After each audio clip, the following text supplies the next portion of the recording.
This podcast is part of the Game and Entertainment Network. Visit tgenetwork.net to find the latest episodes from all our shows.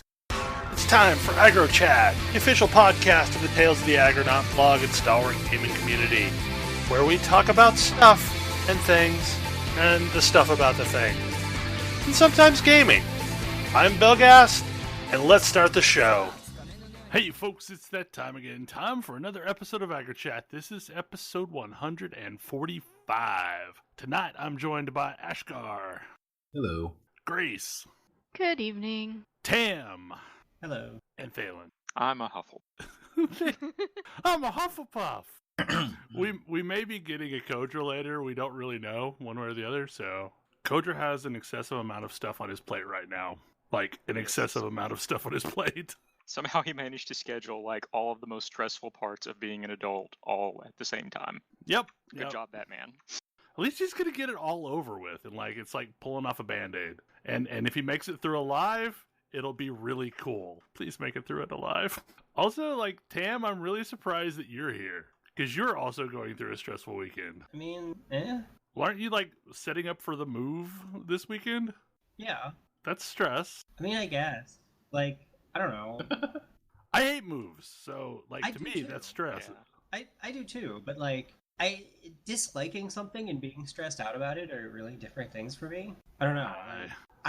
If I think that I can't get something done, that's when I stress out about it. But like, if I know I can get it done, then I don't really stress out about it. Like, as soon as we're done recording the podcast, I'm gonna pack 2 more boxes, and then I'll be packed. And then people are gonna come to my place tomorrow and put everything in a truck and take it out of a truck in a different place. Okay, see that I guess that's the difference because like I've always moved by caravan of people, and like I'm always afraid something will not get moved or will end up, not in the right place but like I've mostly done moves where it's, within 30 minutes distance of where I'm currently at. So it's just lots and lots of truck trips and car trips and Yeah, I mean, if I were doing like a small U-Haul going back and forth, I'd be, frustrated by it. But I mean, it helps that I don't have a lot of stuff.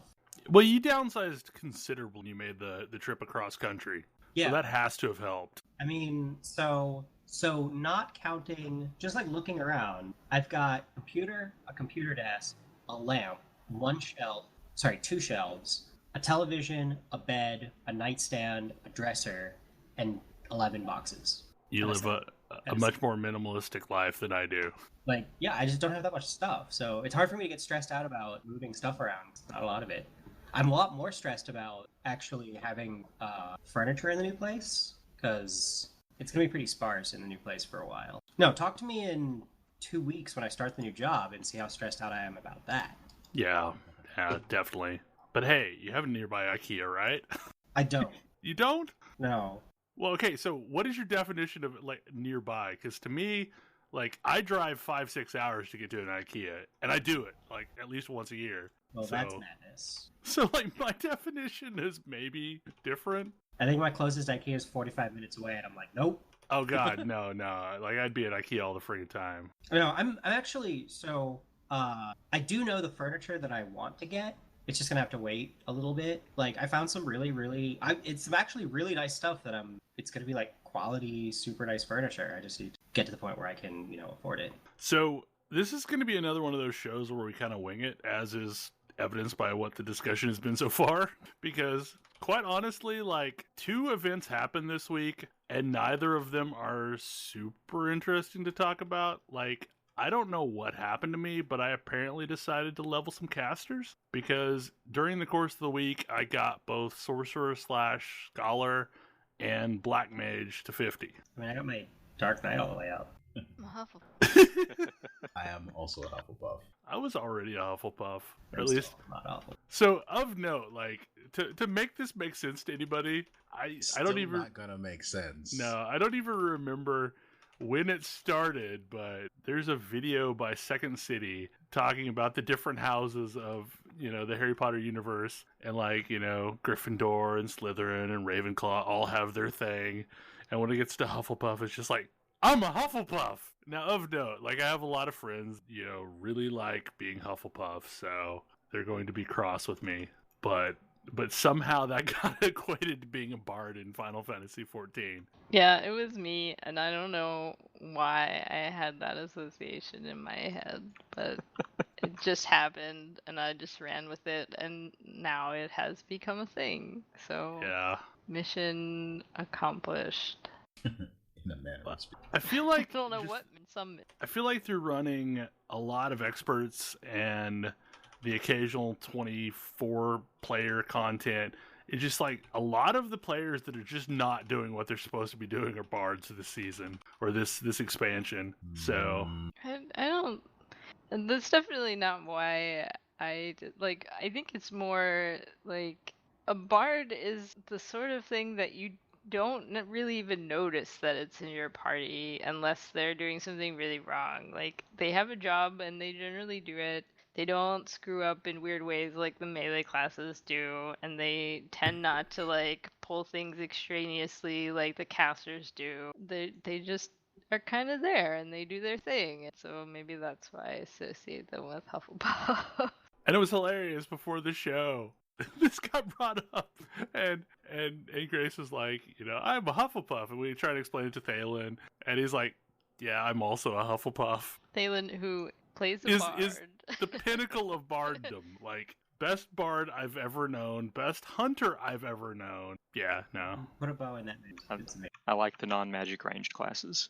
It's a thing. To be fair, with Heavensward, I think I like bard far better than what I originally leveled, which was Dragoon, as my secondary class. I don't know. I've gone crazy because Bard was for a while the only one of the original classes I hadn't really leveled at all because I did not enjoy playing it. Still don't really think I do, but I did get far enough to become, actually a Bard and managed to get my infantry set on, which means I can remove a whole bunch of stuff from my inventory. So, like, Bard in Final Fantasy XIV plays a lot like Marksman in Rift, and I always liked playing Marksman in groups, so I think that's why it feels natural to me, because it's the same number of dots, it's the same number of everything. I mean, my secondary DPS class had been Ninja for a while, and aside from, being a cheater as a scholar and having an automatic summoner, and after playing Bard for a bit, I realized, like, oh, I really don't like being melee, and I actually really do like being a Bard. So as much as I joke around about it, I think it might become my main secondary DPS, whatever. So the weirdest thing about playing all these casters, because, like, I've played a lot of Scholar and Summoner and Black Mage in the last week, and those classes are totally playing a different game than I ever played in this game. Or any other game. Yeah, I mean, well, yeah, like, or any other game, because I don't play casters, but, like, yeah, no. I never realized how much of a different experience it was going to be. Oh, it's a hugely different. Yeah, no, it's just like, it's totally different. Like, no, nothing from before. Like, as a melee DPS and a tank, you are functionally dealing with the exact same problems. And as range, no, like, your worst thing is the fact that, you can never put your circle on the ground and keep it out from underneath an AoE. Well, it's interesting because you've got, with most casters, it becomes with most casters it becomes a game of like foreknowledge. Do you know where is going to be safe to stand? Yeah. Because you can't do anything immediately. Anything that you do is going to have to take some time. And like I've gone from Summoner to Black Mage, and Summoner feels a lot like Bard to me, or at least old Bard, not new Bard, because most of what I'm doing is instant cast, and I have very few abilities with actual cast times. But Black Mage has these long cast times. Yeah, that mobility is the main thing I miss about Bard in Heavensward, because I really liked never having to stand still. Yeah, and that was really unique with the Bard, because, like, Marksman in Rift was the only other bow class that I had played where you could just straight up be moving all the time, other than maybe one or two spells. I mean, I guess they made hunters more like that in WoW, or at least a lot of abilities you could move during. Yeah, like it basically depended somewhat on which spec you went and everything. Yeah. But yeah, I mean, I've not tried Machinist at all. The most important hunter ability was usable while moving, so, right. Barrage. When you absolutely have to pull everything in the room, and probably some stuff from the next room, Barrage. It's the way to go. Like, and I feel bad because, like, early in Legion, we were constantly talking about hunters in a negative way, and it was like, oh no, Thalen, we don't mean you. But still, it sucked. And the sad thing is it's still true. Like, it's... I had the opposite experience with FF14. Having Thalen as our resident bard for so long, I started having, like, pug bards. I was like, wow, these people are garbage. Yeah. Like, are there just, like, terrible ass bard players all over the place? And it was like, no, they're like average skilled bard players. Thalen will straight spoil you on any class he decides to play. I'm just saying. I think I have a tendency to pick classes where you can do well without trying real hard, and then trying hard anyway, because Yeah. I don't know. Because that's your thing. You can push the envelope. I mean, because it's true. Like, Bard and Hunter are really similar in that they have a pretty low skill floor. Like, you can make them perform without going to a lot of effort. And quite frankly, I kind of like playing them because they're a chill class and I really don't have to care that much. But, like, if you're really good at them, you can make them amazing. And to some extent, I think Machinist is similar. Like, I've seen a lot of really good Machinists. Yeah. Yeah, what I've played of Machinist, it was, yeah, a similar sort of thing. So that makes sense. Weird. It's more of a proc-based class than Bard. Yeah. Well, and there's that whole element of, you know, when should you load your ammo and the correct order to fire off your shots to make the best of your procs and so forth. I still don't think I quite know how to play Machinist, and I played a fair bit of it in Palace of the Dead. I kind of feel like Palace of the Dead. I kind of feel like the Heavensward design as a whole was vastly different than what they were trying to do in A Realm Reborn with classes. Yeah. And it didn't always work out. There's a bunch of stuff where they're very clearly trying to, like, step back a bit. I'm really looking forward to, I don't remember when they said it, we're going to start to see a preview of it, but probably in a month or two, of what the dropping of skills and the simplification of the bar is going to look like. Because it's either going to be an amazing thing or a not so amazing thing. They showed like a preview of the animations of the job action, but they didn't tell us what the new job actions were until we actually got into Heavensward. Yeah. I'm just hoping that as they pare down skills and things, it makes some of my, like, alt classes more fun to play. Because, man, trying to be a ninja right now when you don't play a ninja a whole ton is not fun times. I feel like ninja is one of the classes that did not actually get more complicated. It was just already ridiculous. Yeah. Really complicated. But I feel like Ninja was kind of a preview of the design they were going for, because, like, we got it just ahead of the expansion. Yeah. Like, I remember playing Ninja and being like, wow, this class is more complicated than Monk. What is going on here? And then Heavensward happened. Monk also did not get more complicated at Heavensward. Playing Ninja is kind of like speaking in Morse code. Once you realize that Ninja is 3 circles turning, it makes a lot of sense. It's 3 interlocking circles all turn. And then you're like, okay. Yeah, like, that makes sense. I understand, as long as you understand the 3 circles and where you are 3 circles at all times, you're fine. Yeah, but, like, right now I'm as lost as the 3 seashells from, whatever that movie was. Demolition Man. Demolition Man, yeah. Doesn't know how to use the 3 seashells. So largely I just play Ninja badly, and that's okay. I will be playing Ninja badly shortly, because I'm on this, like, mission to get all of my classes to 50, and then from there start stepping them up to 60. Mostly because I have 6 retainers, and they are all full. And I really need to let go of some gear. It has been really good for me in reducing, the amount of stuff on my retainers, is dumping all of my crafting mats. I just did that. The realization that I will not use these.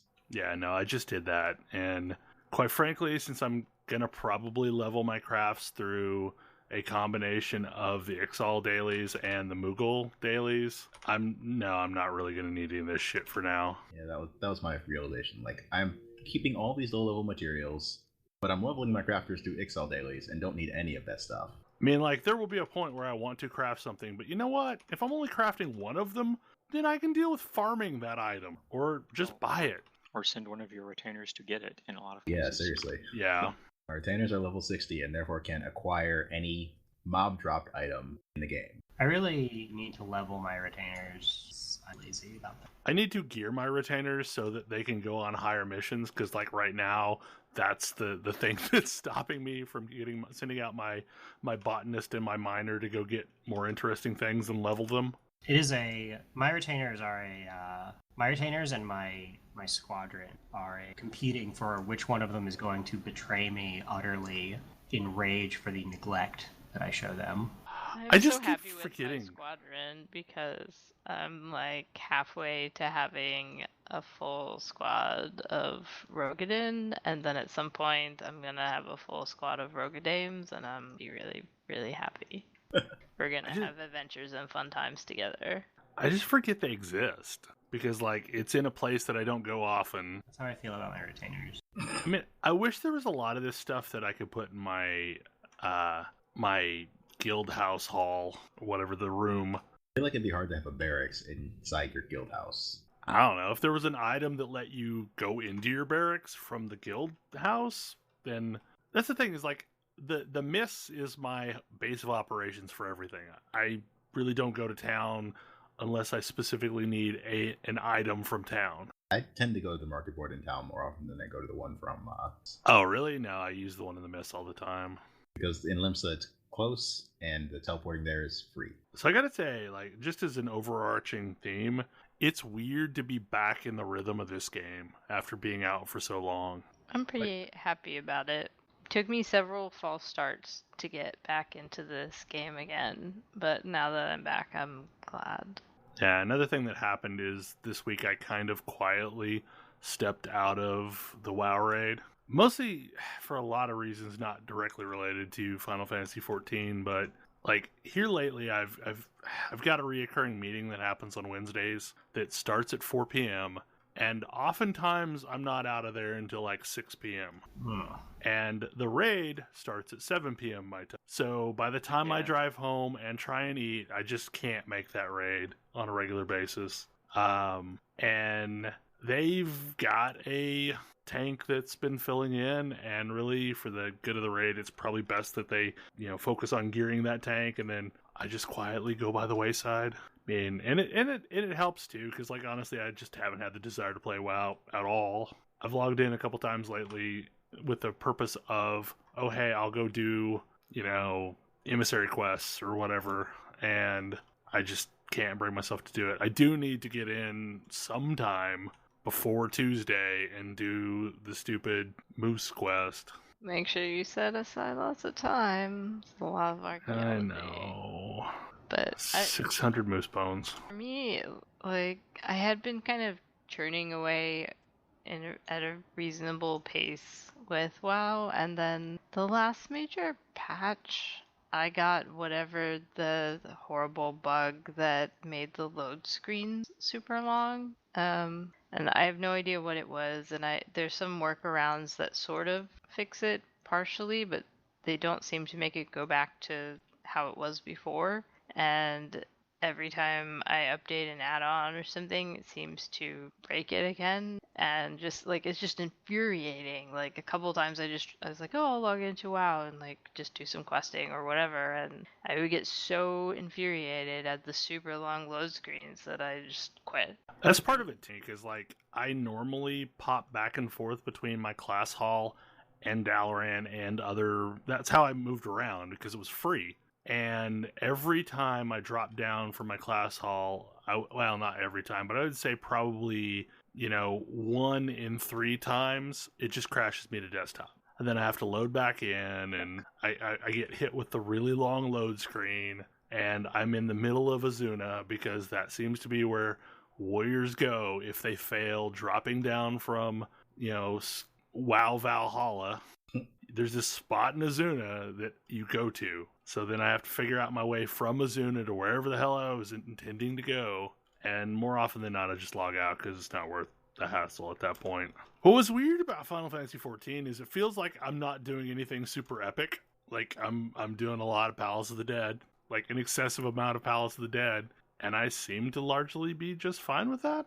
I'm working on relic quests yet again. It's kind of what I feel like the game was sort of missing was not not that it didn't have plenty of epic stuff, but like it didn't have a lot of stuff for me to just do for fun, just log in and do. I think it also really helps that now people fairly well overgear some of the 24-person raids so that I can run those really easily and without a huge amount of angst. And because I enjoy those, and as a healer, like it's kind of relaxing weirdly if they go okay. And so now, like when they first came out, they were really kind of difficult. The tuning, I think, is a little bit maybe worse than it was for the Crystal Tower raid for casual level people. And now that a lot of people overgear them, they go much more smoothly. I don't know about that. When they came out, Circus Tower was real easy to fail at the first boss. I was in a lot of World of Darkness runs that disbanded at the first boss. I think it's just a matter of people getting more gear and more familiar with all of the various things. Hey, it sounds like we got a code around. Hey guys. Hey, Welcome. we were talking Palace of the Dead, and we were talking 24 content. Oh yeah.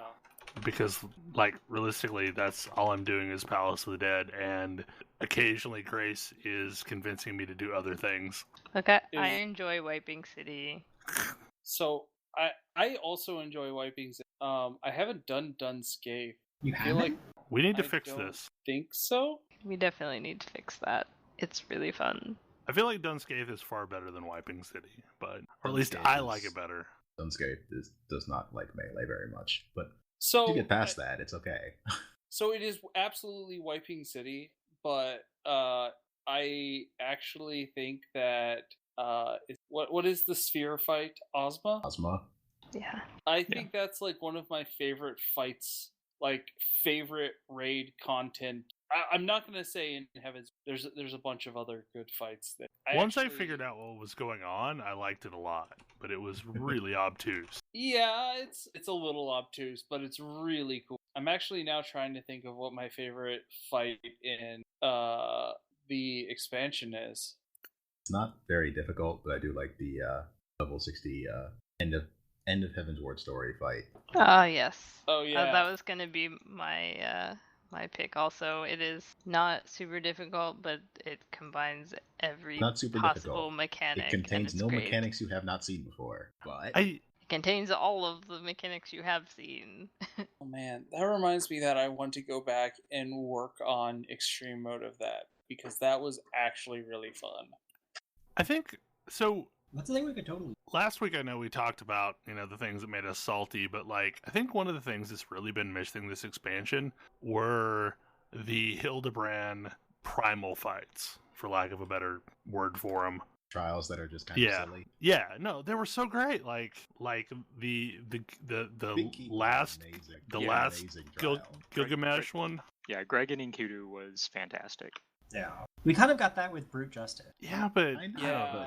But like Brute Justice is legitimately difficult. Like that's a fight you actually have to learn, whereas you can kind of blunder around and have silly things happen. Yeah, that's the thing is I feel like the serious raid was very silly this time around, and there wasn't like a light silly let's just queue up and have some fun guys and do some stupid stuff. Well, the like side things where they did that were really serious. Yeah, like all of the Sephiroth, Sophia.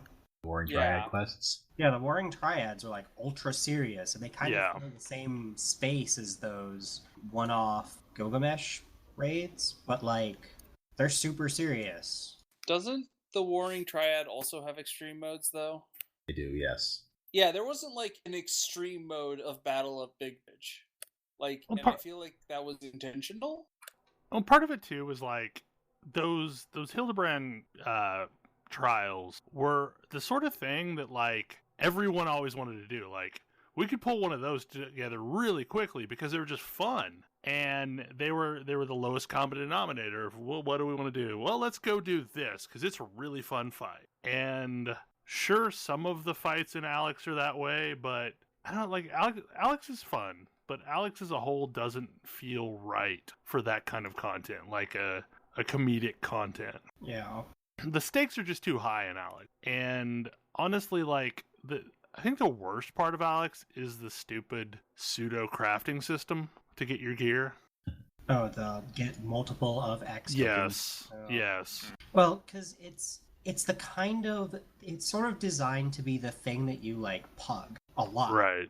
That you like pug a lot in lieu of running a lot of expert room. But like They don't incentivize people to do that very well. Like people will run the last boss of each wing, and that's pretty much it. Or maybe people who are light farming, I guess. Yeah, they're not super well incentivized. Well, the first part of each section usually goes pretty quick queue-wise because you've got chain and bolts that are instant pieces of gear that you use to augment an alt, and then the last piece everybody runs for the weapon. But just in our experience, trying to get like one extra person for like 2 and 3 of a sequence is super rough because nobody's running them. There's not the instant gratification of the 2 pieces of gear that are instant win, or the long-term gratification of getting your weapon. Like, to some extent, I think Alex may have worked better if it were like a 24-player raid. Maybe. Although Brute Justice would have been madness with that many people. I think they're still figuring out whereabouts they want their end game. Like, they know exactly where they want the bleeding edge of it to be. And, like, it works, and fine, and it's not something I ever want to be a part of, but it totally works for the people who want to be a part of it. But as for, like they were really disappointed in how people end up running Coil, because they put a lot of work into it. Coil wraps up a bunch of really cool stories. It was really a neat place. Yeah, but, like, not a lot of people did it, because it's really crazy hard at the time. And so Alex is a lot easier than that. I think another problem that's going on right now with the Final Fantasy XIV community is there is a huge gulf between the bleeding edge and the trailing edge. Yes. And it's a bigger gulf than most of the games that I've played. To the point where, like... It used to be, too. Well, to the point where, like, I feel the hardest of hardcore really just don't even understand what the world is like for a quote-unquote casual player, which in truth makes up the bulk of the players. And my fear is, how much are they listening to that bleeding edge when they try and... They're not. They're really not. Like, they're one of their stated goals for Stormblood is they said that there is too much of a haves versus have-nots gap in all of their classes. The gap between a good performer and a poor performer is way too wide. So one of the things that they really want to do is reduce the big gulf between a super high performing player and a relatively low performing player by increasing the skill floors, or by lowering the skill floors and possibly lowering the top end complexity. Well, I mean, mostly this came up this week when we were talking about, like, some comments from a YouTuber calling the Wondrous Tales, like, welfare for casual. And that's as insane as the books for the relic weapons. Like, it's this random assortment of crap that you're supposed to do, including coil and including, all sorts of stuff that, and I mean, I get it, because it's like, this is a carrot to get people to do stuff that isn't really being run, but it's a lot of stuff to get your completion for the week. Yeah, there's a bunch of stuff that you have otherwise no real reason to, or mostly otherwise no real reason to do. So there's no guarantee of getting much good out of it. Yeah. I was gonna say, I haven't done Wondrous Tales at all. I've turned in... Completed one last week because I ran Frontlines for the first time. There's another sign that maybe we're losing our minds in this game. But, How is Frontline? way more interesting than I would expect. The mode that everyone plays now, because it's the mode most recently introduced, and therefore the one in the roulette, is Shatter, which is a bit of control and a bit of, well, can your team break these crystal things while also fighting off all of the other teams? Because it's 3 teams. Interesting. Yeah, I imagine they could probably take a lot of risks with their PvP content, because I don't expect that many people play it. It got dramatically more popular when they added the ability to queue up as not in your grand company. Yeah. Like, there's really never a reason not to do that option, unless for some reason you were super tied to only playing with members of your grand company. Yeah, you probably shouldn't do this. Yeah, they added Frontline Freelancer, so you can queue up and potentially join the armies of any of the grand companies rather than just your own. That, and they added a whole bunch of cosmetic stuff, like their crossover with Garrow involves PvP. That's how you get their stuff. That also seems to have had a bit of a factor. I've seen a lot of people running around with the Makai class name titles. Yeah, same. And I didn't even really know where those came from. Mostly my interest begins and ends with the fact that some of the PvP gear looks cool. Yep. The true end game. Yup. The warrior set makes you a bear Cerberus. It's a little weird. It's amazing. It's a Bearberus. But yeah, the early sets were animal, and well, thanks to the dramatically decreased cost of the level 50 PvP gear at this point, if you ran the front lines for like 3 days, you could get a complete set. I think the big reason why the game is sticky for me right now is back to what Tam said, is there's a default activity that I can always be doing that I enjoy, I find relaxing, and I feel like it's helping with my goal of someday wanting to have all the classes. It's the thing that, so the thing that WoW does really, really well is offers a lot of, I am logging in with no particular goal in mind. What do I have to do? Like, I'm logging in because it's a habit. I'm logging in and creating a habit of logging in. That habit is reinforced by there's something for me to do that's at least somewhat interesting. And Final Fantasy has a lot less of it. Yeah, because once you've run your daily roulettes, like, there's a minimal amount of things that the game really suggests that you do on a daily basis. There's weekly things. And I think that's part of the reason why it's become sticky again for me, is because I got over that gear hump. So that I can do all the things. I can do all the raids every week if I want. I can run all of the expert roulettes if I want. I have more potential things open to me because I have the gear that will let me do those last couple end game activities. Yeah. Whereas I think the problem I have, and the reason that I haven't gotten back in, is that I just want to play by myself or with my friends. And there's not really any good way to get to where I can do that without having to play with random people. Yes. And I just don't want to do that anymore. Yeah. And that's a big thing that I feel is missing from Final Fantasy. Because I'm largely the same way. Like, I'm okay about playing some random stuff with random friends, not even random friends, just randoms.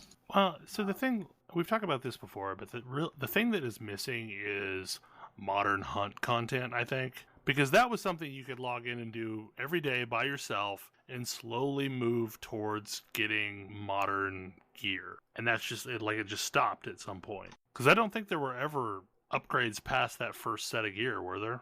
No. Nope. And that was nice in so many different ways, because not only was it a way for you to slowly work towards a goal without needing anyone else, it was also, like, if you were really focused on catching up, you could do both. You do, book rock content and hunt content, and then get there way fast. I wish Palace of the Dead scaled to the number of people. So that, like, it was reasonable to solo it. Yeah, because if I could just hop in here solo, I would have absolutely no complaints about solo content in this game. And, like, it is possible to solo. It is not advisable to solo. And I think that's my problem. Like, there's no room to solo. And the big problem is before I was playing on a nightly basis, it was super hard to stay caught up on gear. And I'm seeing that same thing happening with Elian, in that he is just behind the curveball in gear, like, to do the latest stuff. And there's no great way to get him over that hump other than 24 player content. Yep. Like, that's the universal answer, but it's LFR content. Yeah, it's not necessarily a super fun approach. I mean, as a DPS, it's probably a relatively chill experience. I haven't minded tanking it.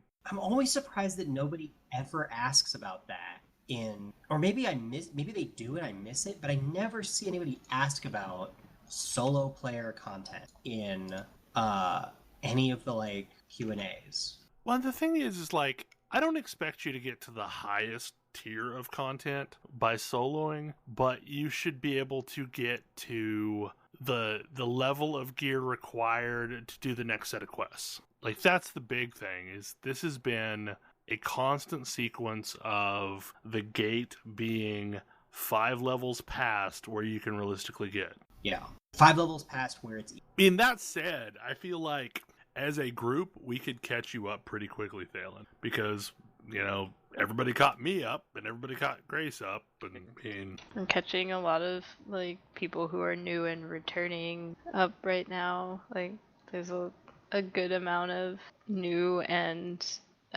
faces that we haven't seen in a while. And I don't know.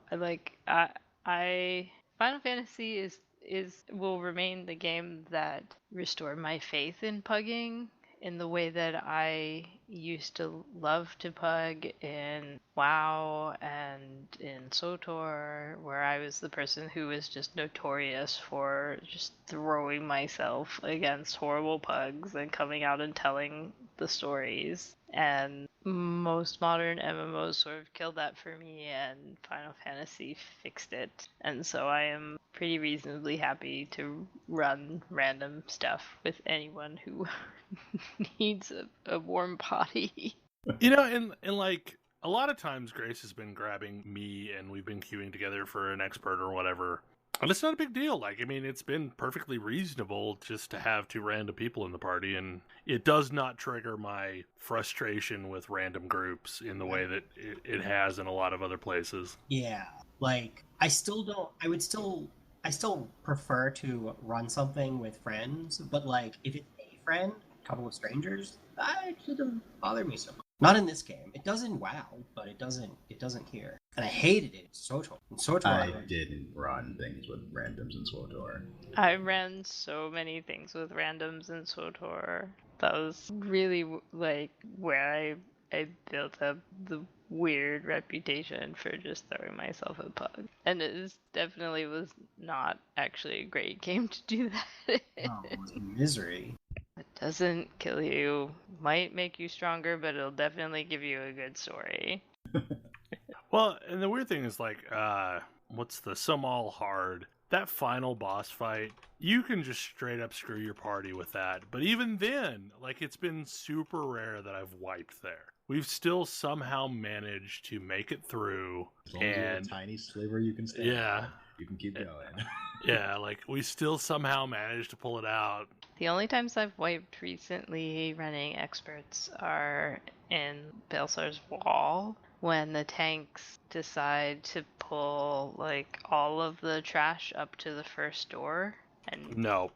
Yeah, that's a little as a too healer, much trash. I feel like that's beyond my desire to deal with. Power pulling just really isn't viable anymore in the way that it used to be viable in this game. Depends on the dungeon. Like, Gubal Hard, it was possible to pull the last third of the instance all at once. Yeah. Of course, they didn't all spawn at once, so things kept coming in as you kept killing things. Right. It was all kind of tiered. I find it hilarious. This is just a random comment that when you're silenced, provoke still works. You can still make gestures. Yeah, there's a somatic component to that. Yeah. Totally flipping the boss off. Provoke still works. You're silenced that are a bit of a surprise. I mean, Benediction still works while you're silenced. I always felt the classification of abilities in this game was a little weird. Isn't it? Everything is either a weapon skill, a spell, or an ability. Yeah. That sounds like some 1.0, I'll be totally honest. Well, the distinction it gets a little weird, because for the most part, these things have certain rules in how they behave, except there are some abilities, mostly abilities, that do not behave like abilities are standard for. Like, there are Dark Knight abilities that have a cost, whereas none of the other abilities have a cost. There's a monk ability that is on the global cooldown, although abilities are generally not on the global cooldown. I sort of wonder how much of that stuff is going to stick around forever, and how much of it is going to just become 1.0 corrupt and go away at some point. I would love to see a 1.0 corrupt pass on this game. I think they're even on. I'm just super thankful that at this point, the 1.0 folks that want to think that the game still works like 1.0 are largely either gone or evolved. Because I remember a lot of that, especially with like running with other tanks from 1.0, like with a specific interpretation of how threat works based on how it worked in 1.0. I don't think I've seen a whole lot of that. I did back somebody who thinks threat works like it does in FF11, How like that did proximity threat is work? important in some way. I don't Well, know how threat works. I think I'm not sure the anything proximity did either. component was in 1.0 as well. Nobody knew how threat worked. Let's be totally clear about this. Anybody who told you they knew how threat worked in FF11 was very cool. I'm not even convinced. It wouldn't be the first MMO I've participated in where like things like that weren't 100% certain. Look, there's a spreadsheet somewhere, and the person who wrote the spreadsheet knows what it was, but they got fired a long time ago. Legacy code that you don't have the source code to. Yeah, that's still a thing. Yep. We actually have a bunch of that crap going on at work right now, and it is maddening. What was weird, though, is like apparently last week's episode inspired a bunch of people that we've seen show up this week to re-up, and that's just a weird concept to me. Yes, we're still always slightly baffled, but pleased to find out that there are actually people who listen and pay attention to what we say on the show. I'm less For surprised. some reason. We all know that Bell is a big media celebrity. Not even close. He is a tastemaker. Can I just talk about how much I hate the term influencer? Like, I really hate that term. Please go ahead. I mean, it's just like this week, for whatever reason, I have heard it in excessive amount. Because okay, so for probably 6 months, there have been 3 people that have been trying to place content on my blog, and I've tried to be as polite as humanly possible with saying this is never going to happen. Like, because I do not want to ever do paid product placement or even more so, it's like paid posts where someone else writes it, but you're supposed to post it as though it's yours. Like, no, that's not a thing I will ever do. But like every couple weeks, they send me a new email, and I don't know. Like, I don't know what level of rude I have to be to get it to stop, but like it drives me insane. This is not a thing that will ever happen. And you as an influencer? Yes. What you do, or what you could do, is just ask for just an absolutely ludicrously exorbitant sum. Like, yeah, sure, I'll post that one post, but it will only be that one post, and it'll cost you $700,000. That would probably get it to stop, actually. Deliverable before I post it. Oh, man. You'll deliver it. It will be delivered before I post it, and I will refund half if I choose not to post the article. I'm gonna tell him that like I want 500,000 Twix bars, and that's my sum. Because then you could be like, it's just official enough sounding to sound like a serious thing that like you're not just jerking their chain, but like it's an absolutely ludicrous sum. Right. And then and so you put you send what looks like standard letterhead that's just. Yeah, okay. I'll give you my standard. I've decided based on the requests that I have a standard amount that I charge for this. $700,000 per article, pending my approval of the article. You pay up front. I refund half if I choose not to post your article. Yeah, that would probably stop it. It would stop it real quick. Yeah. Because then you've given them a price. And my thing is like, I will totally review products, like if that's what you're wanting me to do. But like, I'm not going to guarantee that it's going to be a good review, and more than likely, it's probably not going to be a good review. Does that mean that we should talk about Crowfall? Man. So I got an email out of the blue this week that says I am now in the Crowfall pre-alpha something, and then there's no NDA covering any of the Crowfall tests. And being me, I downloaded it and tried it out, and there's no NDA. Yeah, no, there's no NDA. So they realize what that looks like, right? Yeah, no. Okay. They're aware that it makes them just look horrifically desperate. Yeah. Like, if you don't have an NDA, please talk about our game, please. Well, so here's the weird thing, is like, even more happen. so than that, like, I backed the game because I thought, well, if this ends up being something worth playing, I'll get a really cheap copy of the game. So I backed it at whatever the minimum amount was, which was really cheap. I don't remember what it was, but it was basically like, you'll have an account someday. So I didn't back it at any of the beta or alpha or any of that level. So I was super shocked when I got an email saying, here's your alpha access, because that's not something I expected to happen. Yeah. Because you're an influence. Yep. God damn it. Sigh. Biggest of sighs. So how do you find this Yeah. game? Tell us what you think of this game, Crowfall. Okay, so I think you described it earlier today as a piece of software that you did install on your computer. Yes. It was definitely a piece of software that got installed. It successfully cleared that bar. Good to know. Yeah. And it was executable. And it had a patcher. Cleared that bar. So I played Launch. I don't know. Like, it has a really weird setup. I'm not sure what it's trying to be when it grows up. So like when you log in, you have all of these servers, but the servers look like FPS servers because there's like a cap on each server of 150 players. So like it feels more like a Battlefield server or something like that, if you get what I'm meaning by that. Like, so Yeah. There's a match that you join. That's sort of their goal, isn't it? Yeah, I think so. Sounds like what they're going for. Like the whole thing with different worlds that you travel between. So the first thing you do is you're like this little spirit bird thing, and there's all these shrines, and each shrine represents one of their classes. And their classes are like Warhammer Online designs of sorts, where they're both a race and a class wrapped into one. Okay. So I picked the knight, which was the human knight, and I set forth into the world. And there's, I feel like what?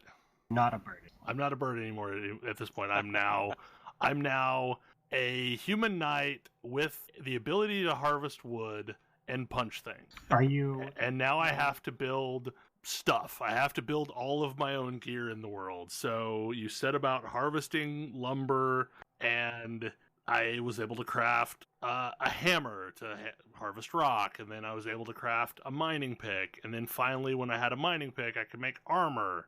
And it was all super slow going because like you would harvest an entire tree and it would take like your entire stamina bar, but you'd get like 2 pieces of resource off of it. So you are mining. You need to work on your harvesting tree skill. So the skill thing was also weird in that it definitely takes a cue from Eve, in that you sort of pick a skill and then you start learning that skill. And I don't really know how that pays out in the end, because every so often I got, it's time based, and I kept getting these messages of, you've learned a thing, but I never quite could figure out how to spend my points. And you can only be researching one main thing at a time.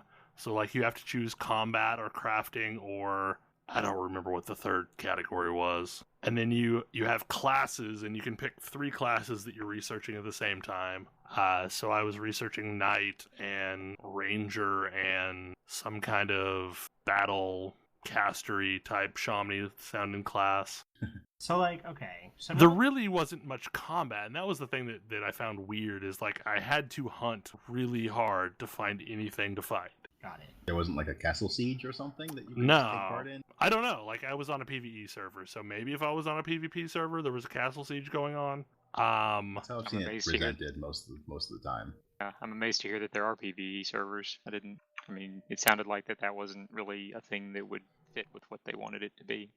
Yeah, no, like there were a couple of PvE servers, and then there were mostly PvP servers, and the group chat, like the zone chat, seemed to span multiple games at the same time, and there were people complaining about just getting straight up ganked while roaming around and harvesting trees, and then other people laughing at the people that were complaining for getting ganked. So I definitely don't think I want to be playing on a PvP server. Open world TVP. Yeah. Like all in all, I don't know, like it felt kind of grindy to get enough resources to build some stuff, and in the process of getting those resources, the crafting tools that I built broke, and I had to spend more resources to make more crafting tools. It's very much an alpha product, because like the sounds didn't quite sync up with the animations. There was quite a bit of lag, and combat felt kind of sluggish and slow. Or I mean, I don't know. Like the things that I was fighting either were way too high for my level, or it just combat feels like the lag is making the mobs hit me faster than I can hit them. So I played probably an hour and a half, 2 hours, and I'm not super impressed. Mostly like the one thing that I kept thinking about was that, man, I remember Landmark feeling more of a game than this does right now. Oof. And like that was my Just to be key clear, complaint though, with Landmark You was could actually go out and fight anything ever, right? yeah, but like it was really hard to find anything to fight. But it was possible, right? It was functionally possible, yeah. Then And it's it definitely has definitely that more over of a game. Landmark. Yeah. But like the crafting system in Landmark felt more enjoyable and more game-like than the crafting system in this game. And like all in all, I just didn't feel like I knew what I was working towards. Like, so I'm training these things, and I can stop training these things, but I don't know what real benefit there was in training said things. But there's a whole list of things that, you know, in theory, I could be able to train at some point that would help the game along. But it was basically like 6 minutes, 12 minutes per point. And while I was roaming around doing nothing but crafting, I kept getting nothing but, you know, combat skill points because that's what I was training at the time. So yeah, I don't know. Like it's weird. It'll be interesting to see how it shakes out in the end. But I mean, I gave the reference of feeling like this game is ActRaiser 1, where it's doing a lot of stuff, but I'm not sure if it really knows what it's doing. And I mean, ActRaiser 1 was a great game, but it was also several different games at the same time. Yes. But I'm still shocked beyond reason as to why the hell I'm in the alpha. I think they would really like someone to like the alpha. Like, I feel like they summed it up pretty nicely. Yeah. They're just not getting a whole hell of a lot of buzz, I don't think, right now. Or at least the right kind of buzz. Yeah, so they're looking for, I don't know, Grace has the perfect level of, like, gleeful, I don't know what the word for it is. The delivery was gleeful, it was delightful. Yeah, they want anyone at all to talk about it. Yep. And you I did. Personality, so you can talk about it, right? I am not a media personality, but I did talk about it. Like, it wasn't a great talking about it, but like, I had a discussion this afternoon with somebody else that had very similar feelings to how I feel about the game so far. You reminded people that this game exists. Yeah. I think that's probably a win for the devs at this point. Do you know another game that people would really like you to remember exists? Gigantic. That does exist, right? Penny Arcade had a comic about it just the other day. Yeah. They did. Yeah. And a news post a few days before that. Yeah. Yeah. And that's the first time I had heard anything about that game, and I don't know how long. Since I was talking about it a lot after PAX South. Pretty much, yeah. A couple things happened to drop it off the face of the earth. It went Windows 10 only. It didn't have any development for a long time. It was in closed beta with an NDA. And it kind of went through publisher hell for a bit. And is now Perfect World, I think, is now publishing it. Yeah, but the thing is they kind of screwed themselves over because they already took money from Microsoft to make it Windows 10 only, and now they're having to launch it on Windows 10 only, and hopefully at some point that was only a timed exclusive, and they can for Xbox One, so they have that at least. Yeah. Well, if they can, get marketing actually behind it, it'll probably do fairly well in them. I still feel like that. I mean, if they had gotten to market first, they would be doing fine. But they didn't. Need some space because it's not the same type of game, but it sure looks like it is. Right. I mean, admittedly, the only reason why I haven't played it at all was when they went to Windows 10 only. I just didn't want to have to install it through the Windows Store. I didn't have Windows 10 when they went to Windows 10 only. I think I just barely upgraded to Windows 10, but yeah, like, I did not want to use the Windows Store to play games. Oh, that's how you have to play that? Nope. Yes. Yes. Well, there's some things here. You can download it through the Windows 10 store, or you can download it from the Perfect World client. Nope. You can't cross-play between the two of these things. Right. Yeah. So if you're playing on the Perfect World client Arc, or I think it's called Arc, isn't it? I don't know what it's called. I don't have it installed. But yeah, so like if you're playing on the Perfect World client, you can only play with other Perfect World client players. If you're playing through the Windows 10 store or Xbox One, I think you cross-play between those two. That was a disaster. Yeah. Yes. They have had some publisher issues, which is a What- shame. Kidding. What does Perfect World even have other than this and Star Trek Online to have their own, like, a client They for? publish a lot of games. Don't they have a game called Perfect World? They have a game called Perfect World. Oh, I mean, that makes sense. They've I'll have be published honest. a lot of things historically. I mean, I'll be honest, pretty much everything I've heard about Perfect World prior to they're the publisher of Gigantic is they took over as the publisher for Star Trek Online, and it was terrible. They took all Cryptix games, I think. So Champions Online Yeah. as well. And Neverwinter. Right, that's the one. Oh, Champions. Should have been a great game. The less And said Maybe about it that is a game, great the game better. now. I don't know. Speaking No. of I speaking of suppose I can go things, check. I have a lifetime subscription. Last one I ever bought. so okay, superhero City of Heroes nostalgia games. There's like Now 4 there of are, them. like 4 in development right There's now. 4 in Seriously? development, and like for the last I'm not 3 sure weeks, there's room 4 for one of these. Let Right. alone 4 of these. Admittedly, like Valiant's Online is the only one that's going to become a real reality because it's got actual backing and it's got gameplay that you can already see that's working and functions largely as you expect. But like for the last month or so, I've had this person that apparently is working on another one of these called Ship of Heroes trying to contact me to give me a demo of the game, but wants to give the demo over Skype. Trying to do an executable. Yeah, no, they want to show the game off over Skype, and I'm like, no, I don't want to do this because that sounds miserable. Like it sounds absolutely miserable to watch a game demo over Skype. But like you've got City of Titan that seems to be going down the procedurally generated world route and doesn't really have much in the way of assets that you can really see.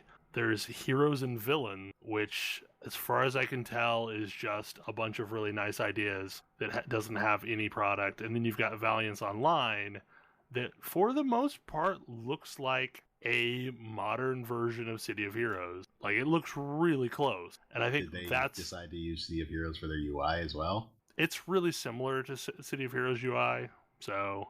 I'm not sure. Like, there's some variance between it because obviously it's a new thing, but That's not really a point in their favor. yeah. Not really. But they actually do have a publisher backing them and things like that. So that one I think will actually release. The other 3, I don't have a clue. And I feel like if the I don't know, like there's only room for one person in this City of Heroes nostalgia place. They got all their polys in there. They got all their buildings and their textures from City of Heroes too. Yeah. Yeah. I mean, City of Heroes isn't using them anymore. I can't play this game. Like, you weren't kidding when you said City of Heroes City of Heroes nostalgia because No, I mean That's what they're all of exactly these games are going for. Yes. Right, they're- yes. yeah, but this isn't like it isn't even like a modern version. No. It looks identical to City of Heroes. right. It's like an open source version of the City of Heroes. Like if there was such a thing. Yeah. I mean, It's like- that's what the fans want, right? Well, what was the name of the Linux StarCraft game? Like OpenCraft, or you know what I'm talking about? No. Sorry. I don't No. know this one. No, there's like a I believe it is. there was like an open source StarCraft that was largely for Linux, but there was a Windows port too. And no, it was exactly, they were trying to duplicate StarCraft. And all of these 4 projects are trying to duplicate City of Heroes, but each one of them varies in a certain way, so you can kind of tell that each person that's behind it really wished City of Heroes had this feature or that feature. Right. It's like City of Yeah, Heroes any was of them awesome. wish but it would have it been better had if a it had modern this. UI. No. God, this even has City of Heroes horrible audio level. Where punches sound like popcorn popping 2 rooms away, but you get a new skill point, it blows out your speaker. I wouldn't be surprised if some of these things were actually using assets from City of Heroes. I mean, Which sure. mostly means they're going to get sued by NCSoft if that. Well, no, if they come- I don't remember who it was, but someone actually did buy the assets from NCSoft. Yeah, someone actually has them. I don't remember which one of these projects. It probably is Valiance Online since it's so damn close. But like someone purchased assets. I mean, let's be fair. I don't know if it looks. I should be totally fair. I don't actually know if it looks exactly like City of Heroes, because I never played that much of City of Heroes. But it looks like I remember City of Heroes. It looks like a game circa 15 years ago. Like, it looks like a game that I would have gushed over the graphics about, like, more than a decade ago. The thing that I remember the most about City of Heroes was the horrific rubber banding issues. Oh, those exist in this game. I remember that about Champions, too. I'm seeing them in this gameplay video. Like, Yes, I get yeah. not trusting the client for positions, but in a game where you have super speed and a whole bunch of movement options like that, it just leads to things that are awful. I think City of Titans wanted to purchase the City of Heroes assets. I don't know that they actually did or not. I remember the initial problem with a lot of these projects when I was reading about them was it seemed like it was a bunch of fans that wanted to make a game, but they didn't really have any people that had game-making experience. I don't have anything non-saying about that.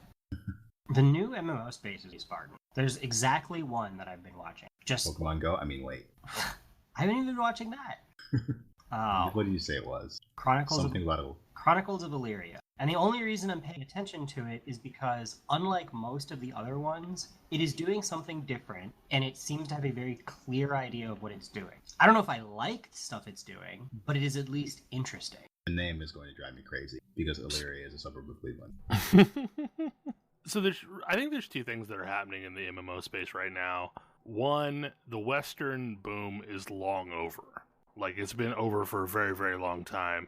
Two, the South Korean boom is now coming to a close. Yes. As, like, a lot of those games have had to shut down. So all of the games that were simply getting ported to bring into our region, like, that well is drying up. Especially with the flop that was Black Desert. I was going to say, how's Black Desert doing? Because I thought it had some new activity recently. It's continuing to release content, but it's mostly just, like, region localized content that was coming over from the base game. But like the Western developer appetite hasn't reached a point where they're willing to tackle new MMOs. This is entirely understandable. Yeah, I mean, but the thing is like, that said, I feel like we're going through a bit of a golden age of expansion content, because like there's a lot of games that are releasing a lot of interesting expansion content. Like, you know, SWTOR may be completely unplayable without subscribing, but from everything that I have heard, the last two expansions have been great, even though I've not played any of it. Knights of the Fallen Empire was pretty amazing, yes. Knights of the Fallen Empire, like, I did not play the one after that. It's a solo game. Like, it's KOTOR 3. Like, they're just like, okay, we decided that we're done with this MMO thing. Here's a KOTOR game. Well, to be fair, like, ESO still has a lot of group content, but for the most part, that game is entirely completable solo, and all of the new expansion content that's been put in that's story-driven is all largely solo as well, and I think it's thriving because of that. Yeah. I mean, making the entire world scale to the players instead of the other way around, or go through level brackets, has really made all of the zones in ESO feel a lot more active. People are actually out doing things because they can get their champion points doing damn near anything. Cough, cough. Yep. It's the Guild Wars thing. I am not gonna comment. I'm not going to comment except to say I've had the conversation about leveling. I've been poo-pooed about it, but oh look. Still has the numbers go up. Yeah. I never said you didn't need to make the numbers go. I mean, I still like the concept of level, and levels unlock stuff, but It just needs to be, whose line is it anyway? The points don't matter. now, unfortunately, so Ray has been playing ESO as well, and that has turned into kind of an elitist asshole community. Oh. Yeah, because that game does not message when you should and shouldn't do content. And she queued for a dungeon, and the dungeon was a raffle stompy mess. So she decided to queue for a veteran dungeon because the game let her. Ooh. And you're not supposed to queue for veteran dungeons until you're at least champion rank 500, according to the community. Probably balanced for something that's roughly half that, but hey, whatever. Yeah. So, like, and to make it worse, like, the only way to get into a dungeon is you have to, like, friend people and group up with them, like, for the random experience to, like, actually be able to teleport to the dungeon. So, like, she had to friend these people. And, like, one of them tore her a new one mercilessly afterwards for embarrassing herself in the dungeon, and she should be ashamed of herself, and all of this crap. And I'm like, yeah, I would just straight report them. But that does not make me have warm fuzzies about the potential of doing dungeon content in that game. Yeah, that's unfortunate. Messaging is important. Yeah, like, I mean, if you, like, for better or for worse, like, that has been a good thing in WoW of having some number attached to queuing for random content. Yeah, I mean, as much as I complain about being stuck behind that gear hump in Final Fantasy, it's still probably preferable to randomly queuing for something with a whole swath of people who don't know what they're doing and are woefully undergeared. Yeah. Like, we can do one or the other, because if you have a full group, you can queue when you're undergeared. And if you don't have a full group, then, well, you might not know what you're doing, but at least you have the minimum eye level required. Yeah. And if you have the minimum eye level required, it means you probably did something to give you at least an idea of what you're doing. I mean, Final Fantasy definitely has that portion of its community. It's just that it's really easy to insulate yourself from it and not deal with them. Well, for the most part, you can't get into the content they're doing randomly. Well, exactly. Yeah. There is no I'm randomly in this horrible situation. Yeah. I just get frustrated that, like, someone would go out of their way to, like, shit on another person in a game. Yeah. Because that, like, took more effort than saying it over party chat. Like, to send a mail out of game telling someone how horrible they are is just not, that's a whole level of not cool. Still. But, like, that sort of stuff apparently happens in the Destiny community on Xbox Live. Oh, yeah. No, well, the Xbox Live community is, hot garbage, so. So, speaking of consoles, something that I talked about last week was the fact that we're building out a gaming area at work. And I have since, like, the CIO has not exactly laughingly started referring to me as the chief gaming officer as well.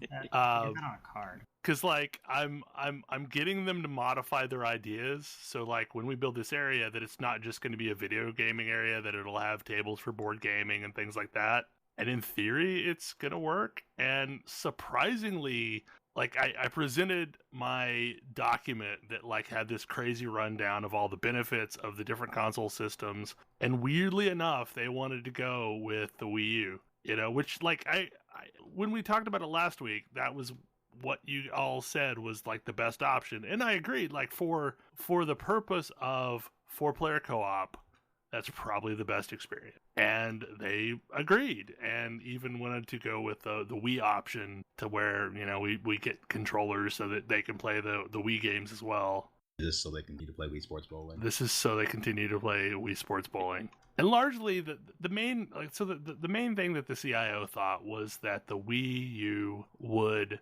bridge the gap better and bring in a different kind of person than a Xbox One or a PS4 would. But it would still bring in an Xbox One or a PS4 player, because it's the option of gaming at work or not gaming at work. Yeah. Which I think is something that Ash mentioned last week. So at some point in the next few weeks, we will have a new area with, like, a 65-inch television and all set up to do that. And more than just the gaming thing, I'm hoping to, like, start a board game group at lunch. And I've been trying to come up with board games that can be played in 15 to 30 minutes and feel like it's a meaningful experience. Dominion. Sushi Go. Yeah. I agree with Sushi Go. I agree with Dominion. You aren't playing with people who play board games all the time. Dominion is still interesting. Can't Hanabi also be played pretty quickly? It's the fireworks one? Yeah, Hanabi can be played pretty quickly. I don't know if you can get a good score if you're playing Hanabi, though. I would go with Codename. Yeah, that's definitely one. I've already got Codenames, so that's one I was going to be bringing up. I mean, mostly I would go with Codenames because in an office environment, it promotes better communication skills, which is always good to have. Also, it's likely to be really funny. And honestly, like, there's a guy in my group that probably owns a copy of literally anything that we could ever want to play, so, like, he can bring some stuff up as well. Suro. I highly recommend a copy of Suro for like a lunchtime board game that can have a lot of players. That one starts with a T, if you're curious. Yes. TSURO. It's quite good. It's quite good. It's very easy to pick up. But like, I really want to turn this into more of a multi-function area to where, like, if somebody wants to sit down and play cards or, you know, solitaire for God forbid, they can do so comfortably while other people are playing other games. Yeah. I mean, I think like Jackbox is another great thing, you know, with the ability to get people playing on their phones as well as on the controllers. Yeah. Buying like 4 to 6 packs of cards and a copy of Apples to Apples doesn't hurt. Right, yeah. We can do apples to apples in a work environment. We can't do Cards Against Humanity. No. No. I prefer Apples to Apples. If you're gonna go like inappropriate and terrible, Apples to Apples is more fun to do it in, I find. I mean, I'm also still hugely partial to Set, even though it's old and everybody has Set.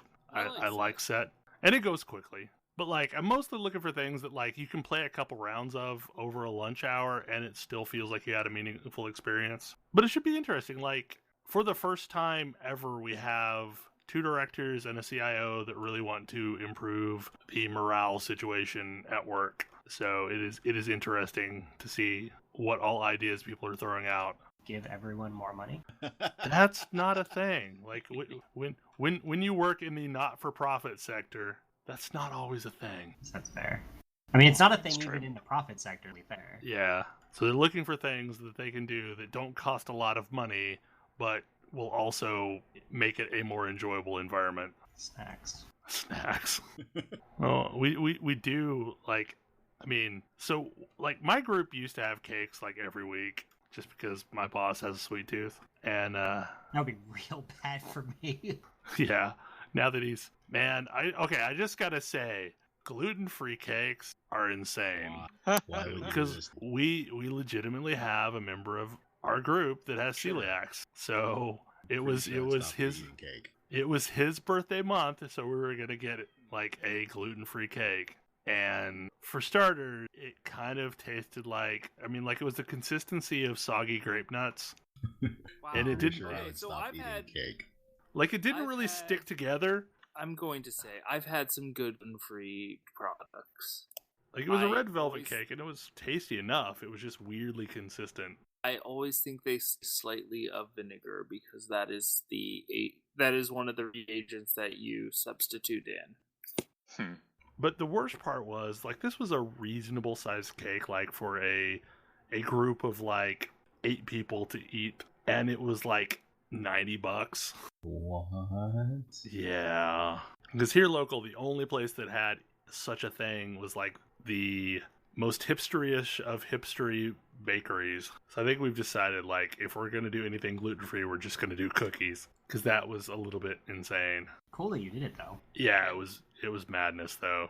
Like it was okay, but like I kept feeling really bad because like he was sitting there talking about how good the cake was, and I'm Poor like, man. I'm sorry, if this is like, I could see, like, if this is all you've ever had for cake, and You've this forgotten is real cake. this, yeah, no, this was not real cake. Like, and I've had plenty of gluten free products that were perfectly fine, and this was like, it tasted fine. It just had it was hard to dish out because like the cake itself didn't stick to itself. It's hard to get gluten-free binding agents. Like, gluten is the sticky stuff. Yeah, it's the part that binds things together normally. I feel like we have gone all over the place tonight. It's something that happens. Was there anything I'm else? that excited. I'm excited that your gays are getting a Wii U. I hope you are ready to brush up on your Smash skills. I am not great at Smash, but I will totally play a lot of Smash. We're getting 4 Pro controllers so that like everybody is on an equal, so that everyone is on an equal platform, and then charge docks so that like cables are not going all over the friggin' place. Nice. Good call. If you need some advice, pick Pikachu and down plus B. I think it's way less good in Smash 4 than it is in earlier ones, right? That could be. It was awesome in the original Smash. Gotten gradually worse with every game, basically. There are some things that are disappointing to me though. Like, I find it really disappointing that Squid Game. Drawing a blank. Splatoon doesn't have good local co-op. Hyrule Warriors doesn't either. It's kind of annoying because like all the normal Dynasty Warriors games do. Yeah. This only has the whole gamepad plus TV. But at least like there's Mario Party, there's Mario Kart is going to be the big one, I'm sure. And then, Smash and Star Fox, I guess, has. I wouldn't do that. I would subject them. I've heard it's not great. It's okay, but it's weird. And I'm not really sure if Super Mario U is actually good for team building. Depends on the kind of building you want to build. Super Mario, like new Super Mario, what's it called? New Super Mario U, I think. Don't get that one. Super Mario 3D World, get that one instead. Okay. Because the 2D ones were just going to destroy any team building that might be called. Yes. Yeah, in my experience, like, it's basically screw the other player. It's not their design goal, but, Well, and the other thing that I think would be interesting is, like, to get Mario Maker and, like, have a competition of building levels and then seeing who can build a level that nobody but yourself can beat. I mean, that might be weird. There is a dedicated community to people trying to beat those levels. Sure. It is important to remember that you need to beat a level to upload a level. Yeah. Like, the people who did all of the crazy retro Mario ROM hacks are now creating levels in Mario Maker. And they can beat those levels, and then they do, and then the people who you traditionally will see playing those levels are the ones who are playing and beating with, like, the speedrunner keys. I will say, like, one of the good things about the Wii U is most of the games I own for my Wii U, I have on disc, so I can bring a lot of them in. So anyone do anything else exciting that they want to talk about? I moved into a house. Well, that's very exciting, obviously. Do you have furniture and such? No.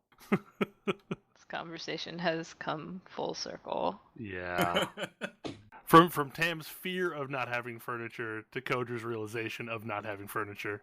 I have some pillows. I am lying on the floor with some pillows right now.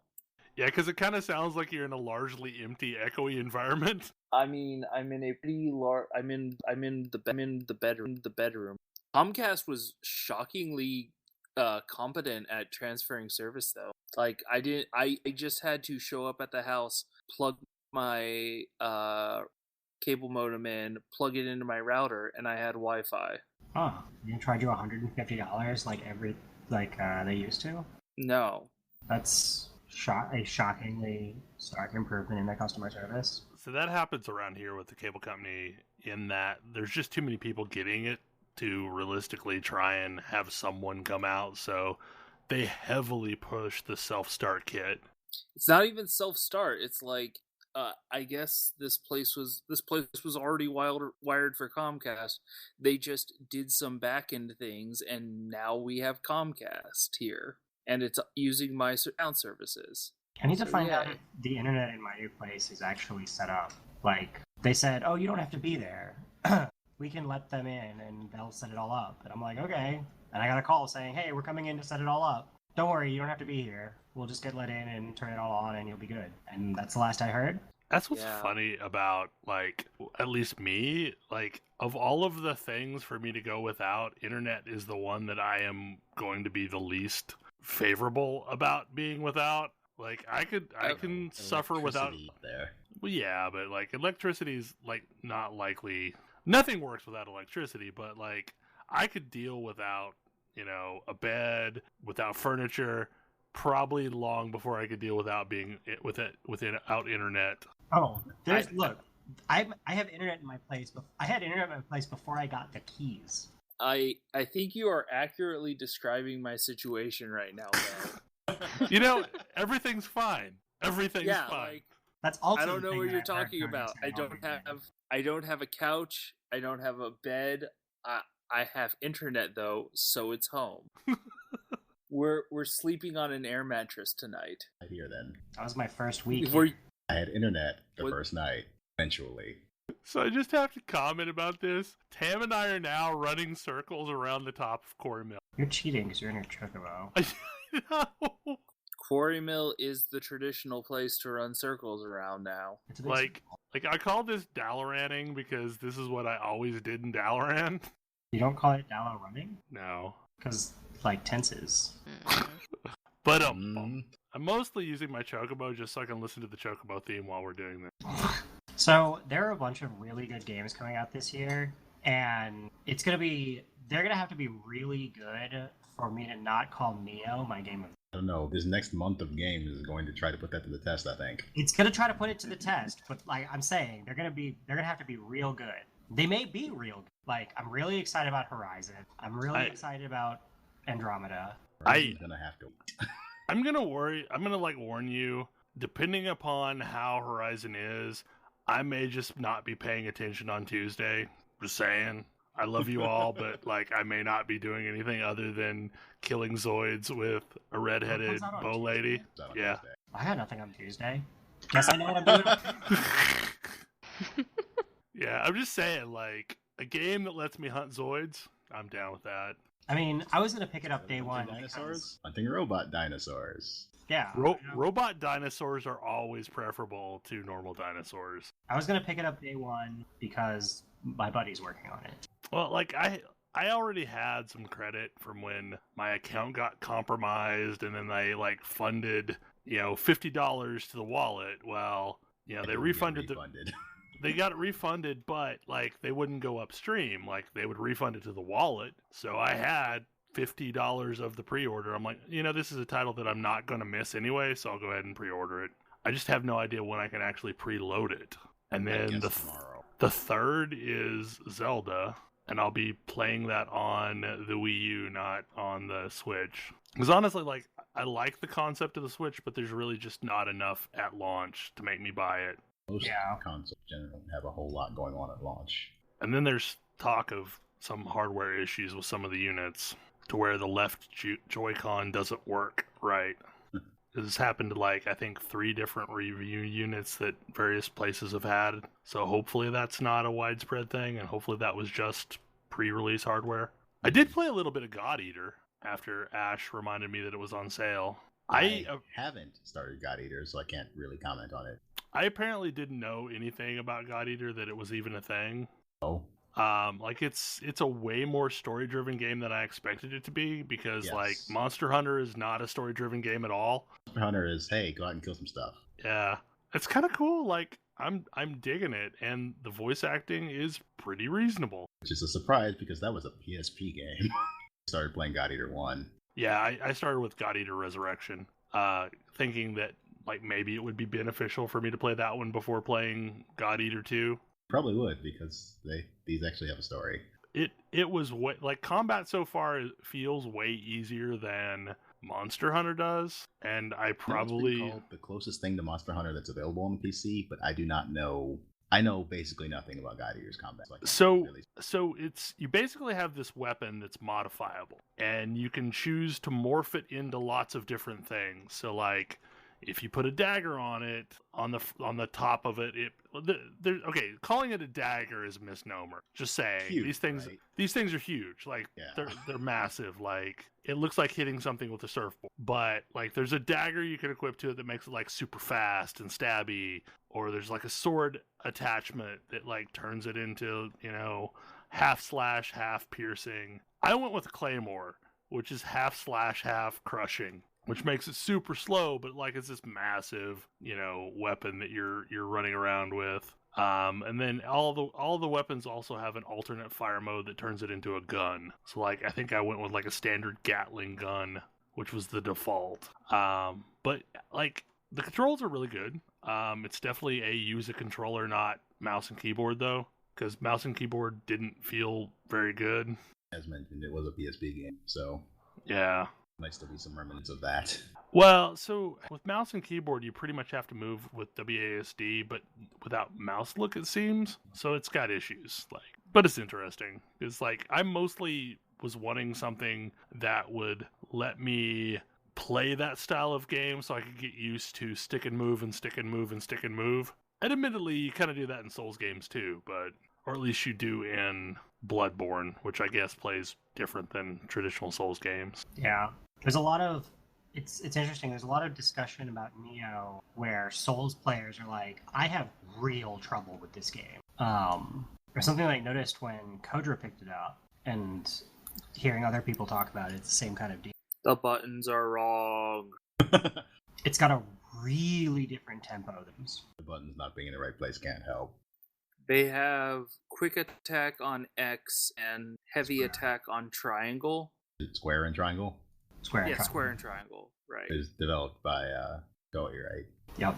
Yeah, that makes sense. Is it remappable? You can Dynasty remap Warriors use those two key buttons for quick You and can- heavy attacks. You can remap it, but not to anything close to a Souls game. And there's a reason.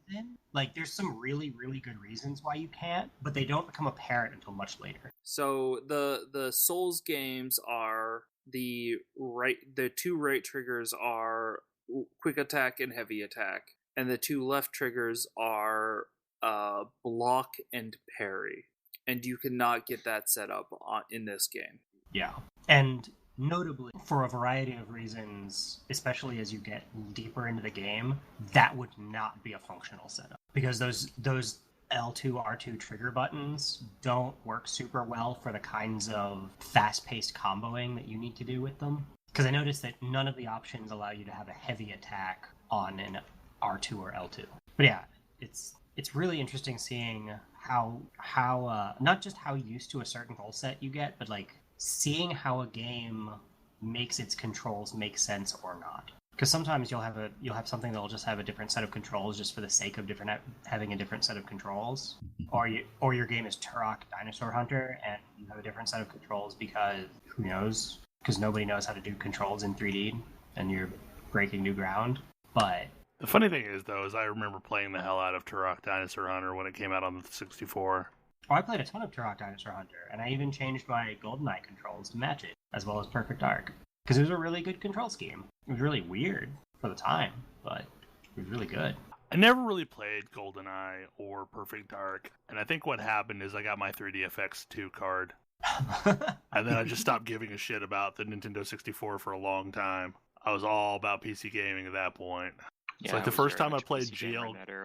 Like the first time I played GL Quake, or Hexen 2 in GL, I was like, no, I'm down this path for a while. For me, consoles were playing games with my friends, and the PC was for when I'm playing games by myself. And then EverQuest happened, and that reversed.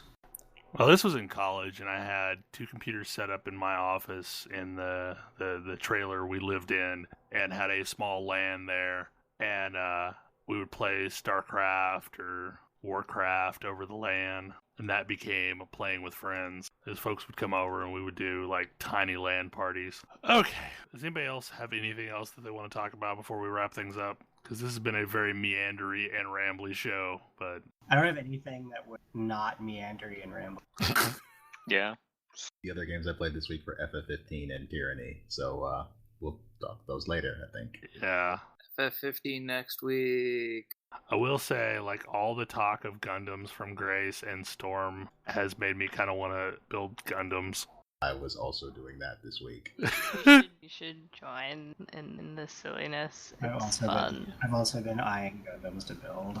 Me too. So Stormraiser, like, posted this retweet from somewhere in Japan that was like a Samus Aran Gundam looking thing, and I was like, oh my god, I need this, and then I found out it was like a kit bashed thing. It made me sad because it looked amazing. Yeah, that's a very, very, very deep hole that you could go down. Mm-hmm. I wonder if there's a Barbatos kit. Oh look, there Yes, it is. there are several of them. Yeah, oh look, there's 5 of them. There's not an MG grade one though, which kind of makes me annoyed. Not actually my favorite design. I like it okay. I like the upgrade. I don't like the original. I guess I haven't upgraded, so I'll have to look it up. I don't have this in context of the show, so I just taking a look at the designs. What looks cool? Yep. Yeah, I want at some point to try a perfect grade kit, but I'm not ready for that. So fun.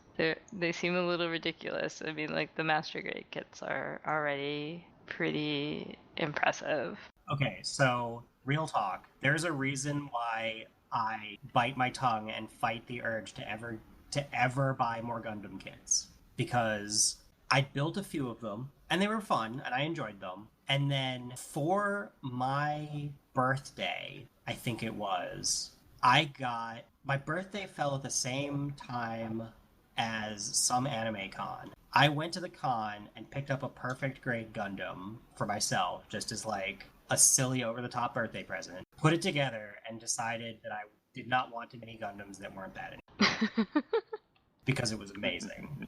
And so I don't, but it also means that I have to be like, nope, I can't with this. I feel like if I'm going to do this thing, I need to go to, there's a model shop in town that has like lots of this stuff, and like actually pick something out in person rather than, ordering it off the internet. That is entirely not possible in my area. I bet it's more possible than I realized in my area. I think I could do this. I think I could go to the grocery store and do that. See, the funny thing is, I know what you're thinking of for a grocery store, and you probably could. Yeah. Or like the one in... I want your grocery store. I was going to say, the one downtown, definitely. Probably not the other ones. Yeah, I mean, that's my current new... It's like the kit that Ash posted in Slack the other day, that's like the 7-Eleven Gundam kit that apparently they sell in 7-Eleven in Japan. I really want that. They sell everything in 7-Eleven in Japan. It's amazing. Ridiculous. Well, hell, here you can pre-order a game in 7-Eleven. The grocery store Tam is talking about is a Wajamaya, and it's awesome. Yeah, I kind of want that 7-Eleven Gundam. The not 7-Eleven version of that Gundam is one of my favorite designs, even though I have not seen the show that it belongs in. I haven't seen any Gundam shows more recent than, like, Wing. That was my thing, and then I started watching Iron-Blooded Orphans, which is very good. I want more of the ones that aren't the, like, traditional... Hero. What? Like, the hero. Yeah, because, like, okay, sure, I get that one, but there's so many other because that one is red and white and blue. Yeah. Some gold trim. Yep. It's basically the same design in every series. Every single series, yeah. Yeah. But it's not that series... I mean, if Iron-Blooded Orphans is any indication, it's not like that series doesn't have a whole ton of creative mecha design. No, they just don't hit kits higher than Master Grade. Yeah. It's really... It kept me out of being into Gundam for a while because that's all I thought it was. And then I watched Iron-Blooded Orphans. It's like, oh, wow, this is actually a whole lot more nuanced and interesting. Here's a guy who put 2 more arms on his mecha so he could hold more guns.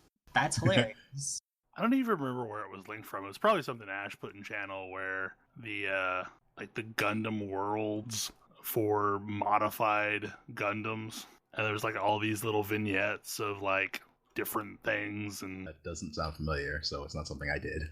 Then maybe it was another one of my random YouTubings. But whatever the case, it was freaking amazing. Like some of the modification people did to these things. I don't know what this even is and if it's a Gundam, but I need this thing.